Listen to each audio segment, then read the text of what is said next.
பண்ணி phone பேசினாதான் sir ஒரு conversation வந்து ஒரு பில்டப் ஆகும். அதுக்கு அந்த வாய்ப்பே கிடையாது சார் எனக்கு. இப்போ 2 பேத்துக்குள்ள சண்டைனா வெளியில வந்து கொஞ்சம் நம்ம ஹாப்பியா இருக்கணும். அவங்க அம்மா அப்பா முன்னாடியும் அப்படியே அமைதியா பாவமா மூஞ்சி வச்சுக்குவாங்க. இப்ப படம் ஓடிட்டு சண்டை போடுறாங்களா? ஆமா சார், படம் முடிஞ்சப்பவும் சண்டை வீட்டுல வந்து. உன்னை கட்டி பிடிச்ச அள்ளனும் போல இருக்கு. நான் வரேனா?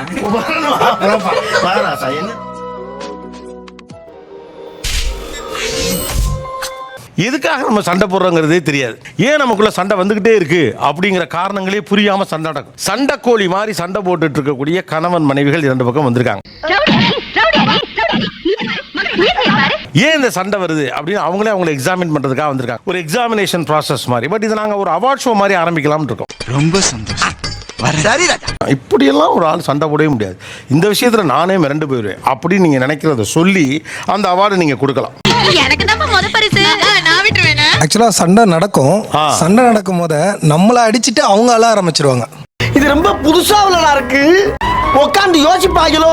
ஏன் அடிச்சுட்டு அழுதுறீங்க? அதுக்கெல்லாம் இருக்க மாட்டேன். அதுக்கெல்லாம் இருக்க மாட்டேன். இல்ல லைட்டா அப்படிதான் ஐடியா இருக்கும்னு நினைச்சேன். ரொம்ப நக்கலாம். அவர் வந்து அடிக்க போறாருன்னு தெரிஞ்சிருச்சு. அப்போ நான் வேணுனே கத்த ஆரம்பிச்சிருவேன். ஐயோ அம்மா இங்க பாருங்க அடிக்க. அங்க யாருமே இருக்க மாட்டாங்க. ஊரை கூட்டிட்டு இவரு ஐயோ நான் இன்னும் கையா வைக்கலையே கத்துறா இல்லன்ட்டு அப்போ நான் 2 அடி எக்ஸ்ட்ரா அடிச்சிருவேன். பசங்க எல்லாம் வந்துருவாங்க. என்னங்கடா ஓத்தாளுக்கு சப்போர்ட்டா? பிள்ளைகளை பூரா தூண்டி விட்டு வெடிக்க பாக்குறியா நீ? அடிச்சுட்டே அழுகிறீங்க. அவங்க கில்ட் ஆகணும். நம்ம பண்ணமா இல்ல அவ பண்ணாலான்னு புரிய குழப்ப ஸ்டேஜ்லயே வச்சிருக்கணும். அதுதான் சார். என்ன ஒரு புத்திசாலித்தனம். ரிசர்ச் பண்றீங்களா இதை பத்தி? எதுவும் பண்ணலான் இருக்கேன். நீங்க டாக்டரேட்டே கொடுக்கலாம் உங்களுக்கு. முடிகளையாம அதுக்கு 2 அடி விழுக போகுது. ஃபுல்லா சைலண்டாவே இருப்பாங்க. இப்ப நம்ம 2 பேத்துக்குள்ள சண்டைனா வெளியில வந்து கொஞ்சம் நம்ம ஹாப்பியா இருக்கணும். அவங்க அம்மா அப்பா முன்னாடியும் அப்படியே அமைதியா பாவமா மூஞ்சி வச்சுக்குவாங்க. ஏய், உன்னை தெரியும்டா எனக்கு. என்னென்ன வேலைக்கு எப்படி முடிய டைப்பா மாத்துவேன்னு எனக்கு தெரியும். நான் எதுவுமே பண்ணிருக்க மாட்டேன். பாவம் எப்ப பாரு கலகலன்னு இருந்த மனுஷன் இப்படி எல்லாருமே எங்க பெரியப்பால இருந்து பெரியமால இருந்து என்கிட்ட இதான் கேட்பாங்க. ஓ, அதாவது இருக்க எல்லாரும் ஐயோ இந்த பொண்ணு என்னமோ பண்ணி வச்சிருக்கு அப்படின்ற மாதிரி பாவமா தான் உட்கார்ந்துருப்பாங்க. சண்டை வர முன்னாடியே பாவமா சோகமா மூஞ்சி வச்சுக்கிறது. ஏதாவது சொன்னோம்னா திருப்பி சண்டையும் போட மாட்டாங்க. அப்படியே பாவமா எல்லாமே திட்டு வாங்கிக்கிறோம். அப்ப நமக்கே ஐயோ பாவமா இருக்கு இந்த பிள்ளைய போய் எப்படி திட்டுறது அப்படின்னு நமக்கு தோணுதிரும். இதெல்லாம் எப்படின்னு எல்லாம் தொலைநோக்கு பார்வையோட போகணும்டா. முகம் அப்படி வச்சாலாவது அப்படியே விட்டுட்டு போயிடலாம். சரி பாவம் பொழைச்சு போறான் அப்படின்ட்டு அது கண்டினியூவா வருது. நைட்டு வரும், அடுத்த நாள் காலையில 1 வாரம் அந்த மாதிரிலாம் போகுது. ஒரு பிரச்சனை. அவங்களாம் வந்து பாவம் சைலண்டா இருக்காரு. நமக்கே சம்டைம்ஸ் தோணிரும் அவங்க ஃபேஸ் அப்படி வச்சுக்கிறத பார்த்தா. ஓ, அந்த பாவத்தோட கண்டினியூஷனா? எல்லார்கிட்டயும் இப்படி ஒரு பிட்ட போட்டு அப்படியே மரியாதையான அந்த மாதிரி ஒரு பையன். அப்படி நீங்க தான் அவார்டு கொடுங்க அவருக்கு, பாவப்பட்டவருக்கு. உள்ள எதுவும் ஐடியா இருக்கா? அதாவது நம்ம மேல தப்பு இல்லைங்கிற மாதிரி எல்லாத்தையும் ப்ரொஜெக்ட் பண்ணிக்குவோம் அப்படிங்கிற மாதிரி. என் மேல தப்பு இருந்துச்சுன்னா நான் உடனே சொல்லிடுவேன் இது என் மேலதான் தப்பு அப்படின்னு. அது அவளுக்கு புரியாத பட்சத்துல நான் சைலண்ட் ஆயிடுவேன். நம்ம சேனலுக்கு புதுசா வந்திருக்கிறீங்க மறக்காம சப்ஸ்கிரைப் பண்ணிருங்க. நார்மலா நானே போன் பண்ணி சொன்னா கூட எங்க அம்மா ஃபர்ஸ்ட் நீ என்ன பண்ணணும்னு என்ன கேட்பாங்க. நானே அதான் கேட்பேன். மாட்டிக்கிட்டியா? ஆனா சண்டை போடும்பொழுது ஃபர்ஸ்ட் கையை தான் வாங்குவாரு. அடிக்க மாட்டாங்க. புரியலையே. ஒரு வாட்டி வந்து ஒரு சண்டை நடந்துச்சு, அடிச்சிட்டாங்க. அதுல இருந்து சத்தியமும் பண்ணி அடிச்சு அதுக்கப்புறம் வந்து அடிக்கிறதுலாம் கிடையாது. ஆனா அந்த கை வாங்கினாலே அந்த அடி ஞாபகம் வந்துடும். ஐயோ நம்ம மைண்ட் அங்க போகுது.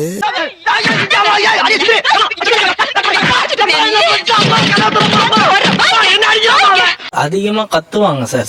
சண்டை வந்து அதிகமா போட ஆரம்பிச்சிருவாங்க. நம்மளால வந்து கண்ட்ரோலே பண்ண முடியாது. வந்து நம்ம அடிக்க மாட்டோம், சும்மா வந்து பயம்தான் கொடுத்துவோம். அடிச்சிருவேன் அப்படின்னு சொல்றதுக்கே அவங்க வந்து என்ன பண்ணுவாங்க, நம்மளே அடிச்சிருவாங்க. இன்னத்த மாப்ள நீ இழிச்ச வயனும் இங்கனக்குள்ள எழுதி ஒட்டிருக்காங்க மாப்ள. அவன் இன்விசிபிளா தெரியுது. ஒரு அலுவலக ஒரு அதிகாரி உங்ககிட்ட வந்து வேணும்னே வெயிட் பண்ண வைக்கிறார். அடிச்சு ஒட்டச்சு பண்ணும் போல இருக்கு. பக்கத்துல இருக்க பொருளா எடுத்துன்னு தோணுது. எங்க வெளில கை வாங்கிருக்கீங்களா? ஆனா கை ஓங்குற அளவுக்கான நெருக்கடிகள் உங்களுக்கு வந்திருக்கா இல்லையா? அங்கெல்லாம் கை ஓங்காத நீங்க ஏன் மனைவிட்ட மட்டும் கை ஓங்குறீங்க? வெளியெல்லாம் காட்ட முடியாது சார்.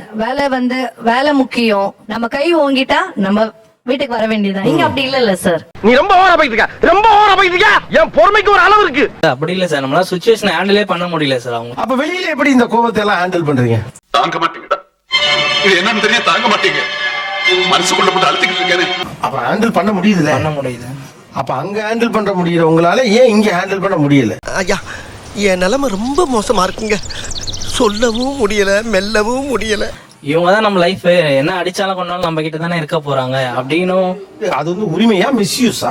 மிஸ்யூஸ் தான். அப்புறம் ஒரு சின்ன சண்டை லைட்டா போயிட்டே இருக்கும். அவங்க கிச்சன்ல இருந்து பேசிட்டே இருப்பாங்க, எனக்கு கேட்காது. நான் கூப்பிட்டு பக்கத்துல நின்று எதுவா இருந்தாலும் இப்ப சொல்லு, ஒரு 10 மினிட்ஸ் டைம் கொடுப்பேன். அந்த டைம் ஒண்ணுமே வாயில இருந்து அந்த வார்த்தையே வராது. அப்போ வேலை போய் உட்கார்ந்ததுக்கு அப்புறம் மறுபடியும் ஏதோ சத்தம் கேட்கும். ஆனா சொல்ற வார்த்தை மட்டும் கேட்காது. ஓ, இதான் நுட்பமானது. சர்ஜிக்கல் ஸ்ட்ரைக் மாதிரி இது. அதாவது சண்டை இதுக்கு தானே தெரியாது, ஆனா அந்த சண்டை நடந்துகிட்டே இருக்கும். ஆமா, அது எதுக்கு சொல்யூஷன் கொடுக்க முடியாது சார். தெரிஞ்சாதானே சார் சொல்யூஷன் சொல்லுங்க. கொடுக்கலாம். ரைட் தான்.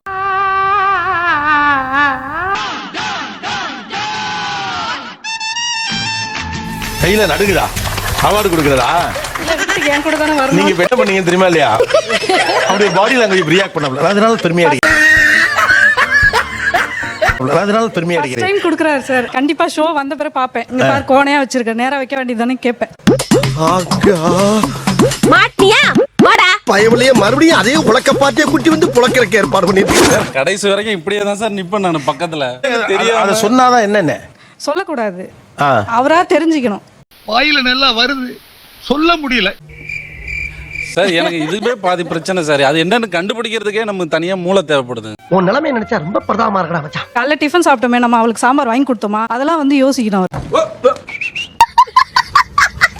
பின்னால எதுவும் பிரச்சனை வரும்னு யோசிக்கிறானே. என்னடா கோபால, அப்படித்தானே? சரி, ஓகே, உங்க புலம்பி முடிச்சுட்டாங்க. ரைட்டு, பேசட்டும். நீங்க மட்டும் போயிட வேண்டியதானே.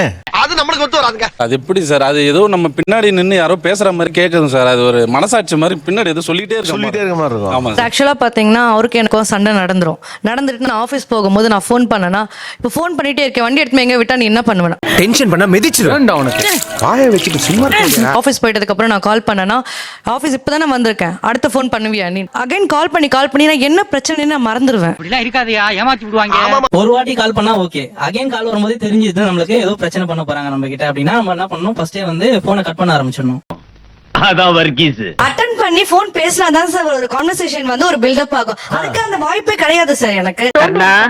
இவகிட்ட நீ ரொம்ப ஜாக்கிரதையா இருக்கணும்ப்பா. அவங்க என்ன பண்ணுவாங்க, ஒர்க்ல இருக்கும்னு சொல்லிட்டு கொஞ்சம் டிலே பண்ணி கால் பண்ணுவாங்க. அப்பயும் நம்ம கட் பண்ணிட்டே இருக்கணும். லாஸ்ட் கால் என்ன பண்ணுவோம், நம்ம பண்ண ஆரம்பிச்சிடணும். நம்ம என்ன பண்ற, சாப்பிட்டியாமா, ஒரே வேலைம்மா. இது உண்மையா ஒரு டாக்டர் எடுத்து தகுதியான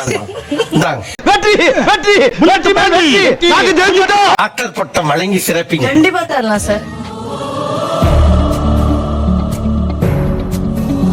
பெருமையா இருக்கா, ரொம்ப பெருமையா இருக்கு. சரி, வேலைக்கு போற மனுஷனை போன் பண்ணிட்டே இருந்தா என்ன பண்ண முடியும்? சார் அட்டெண்ட் பண்ணி சொல்லிட்டா நான் அமைதியாயிடுவேன் சார். நான் எடுத்து பேசுனீங்கன்னா போனை வைக்க கூடாது.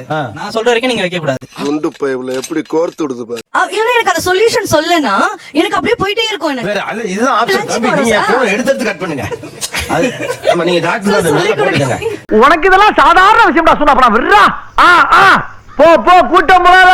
ரொம்ப பசிக்கிற மாதிரி இருக்கு, எனக்கு ஒரு டீ சாப்பிடணும் போல இருக்குன்னு மட்டும் தான் சொல்லியிருந்தாங்க. போற வேல வந்துட்டு ஒரு 5 கிலோமீட்டர் வரைக்கும் டீ கடை எதுவுமே இல்ல.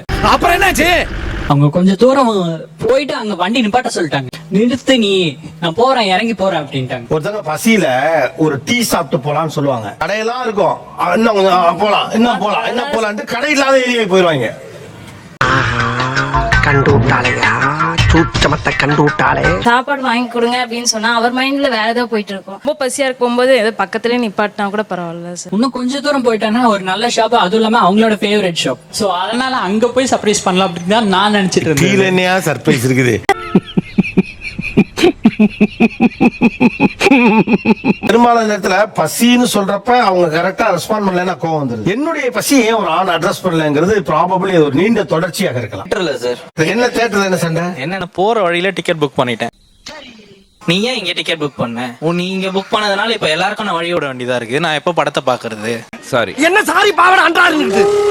சரிம்மா, நான் படத்தை வேணா கேன்சல் பண்ணிடுறேன், மறுபடியும் வேற டிக்கெட் புக் பண்ணி கூட்டு போறேன்னா அதெல்லாம் இல்ல. நான் இன்னைக்கு இந்த படம் இந்த ஷோ இப்பதான் பாக்கணும். நம்ம சேனலுக்கு புதுசா வந்திருக்கிறீங்க, மறக்காம சப்ஸ்கிரைப் பண்ணிருங்க. ஒரு 2 நிமிஷம் தான் சார், ரொம்பலாம் கிடையாது சார். ஒரு 2 பேர் போனாங்க, அவ்வளவுதான்.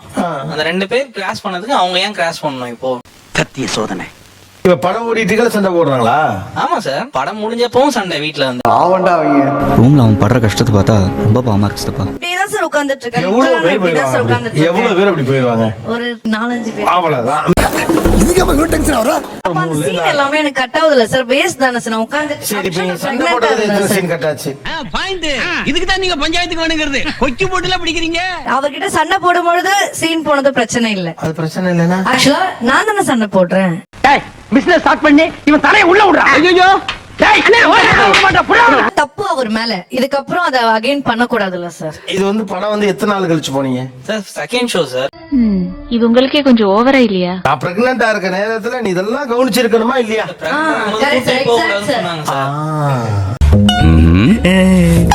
அது சொல்லுவாங்க சார். அது எப்படிமா? ஆக்சுவலா வந்து சார் போலாம் சார். இன்னும் சொல்ல போனா நான் இப்ப இப்படி யோசிப்போம். சொல்லு, நீதான் தைரியமான ஆளத்தை சொல்லு. எனக்கு என்னமோ அந்த பையன் தெரிஞ்சுதான் அங்க போட்டாப்லன்னு. ஆமா சார், உண்மையா சார். போற வழியில மட்டும் தான் காலை நீட்டி உட்கார முடியும். ரெண்டாவது ஏதாவது பிரச்சனை டக்குன்னு இறங்கி எழுந்து போயிடலாம். That is Bhagavathi advance brain. ஏற்கனவே மாசமான பொண்ணு கூட்டு போறப்ப அவருடைய புரிதலுக்கு உட்பட்டு அவர் சரியா தானே செஞ்சிருக்காரு. கரெக்ட் சார், அவர் பண்ணது அதெல்லாம் சார்.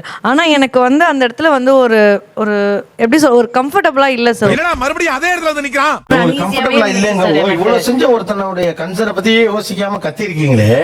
அந்த நேரத்துல எனக்கு அது எதுவுமே தெரியல சார். இதுக்காக நான் வெக்கப்பட மாட்டேன், வேதனைப்பட மாட்டேன், துக்கப்பட மாட்டேன், துயரப்பட மாட்டேன்டா. தியேட்டர்ல ஒரு ஒய்ஃபு கிட்ட இன்னைக்குதான் படம் பார்க்கணுமா, மாசமா இருக்கேல, நீ பாட்டுக்கு வந்து இன்னைக்கு உட்காந்து படம் பார்க்கணும்னு சொல்லிட்டு இருக்க அப்படின்னு உங்ககிட்ட பக்கத்து சீட்ல உட்காந்துக்கிட்டு சத்தம் போட்டிருந்தா உங்களுக்கு எப்படி இருக்கும்? எழுந்து போயிட்டோம் சார். என்ன பண்ண போற? முடியாது, உங்களை திருத்தவே முடியாது. நீனே எனக்கு உன்னை கட்டி பிடிச்ச அள்ளனும் போல இருக்கு. நான் வரேனா?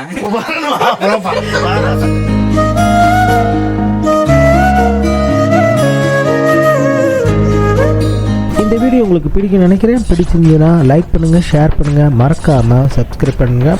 நன்றி, வணக்கம்.